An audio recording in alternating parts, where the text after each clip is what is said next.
Supplemental restraint systems can be extremely dangerous. When working on or around these systems, always assume the system has not been disabled. Always follow manufacturer's recommendations and procedures. If in doubt, do not touch the system. Hi, I'm Clint. Welcome to Automate.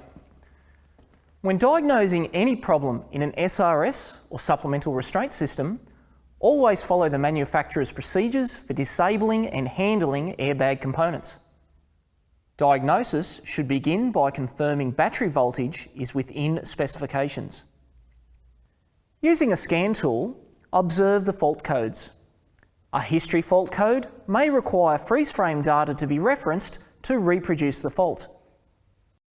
A short to ground or low voltage code will be logged when the control module detects that the deployment loop has been shorted to ground for a predetermined time. We need to isolate the short to ground to either the airbag, harness, connectors, clock spring, or the SRS control module. Following the manufacturer's procedures, disable the airbag system. A wait time will be required. Remove the airbag assembly and store in a safe location. Insert an airbag simulator or dummy load in place of the airbag. Re-enable the SRS and rotate the steering wheel from lock to lock, then recheck the DTC status.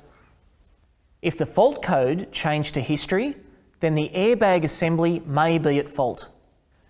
If the DTC changed to current while rotating the wheel, then further inspection of the vehicle clock spring will be required. Remove the dummy load, turn the ignition on and connect a multimeter between battery positive and each control terminal in turn. An effective battery access point can be located at terminal 16 of the vehicle's DLC. A DLC breakout box makes this task easier.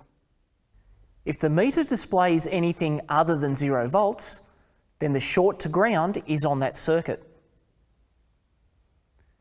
To isolate the short to ground, we need to turn the ignition off and disconnect the SRS control module connector. If the meter now displays 0 volts, then the short to ground is in the SRS control module or a circuit from the control module. With the ignition off, perform a continuity test between the suspect control circuit and all other terminals in the SRS harness connector.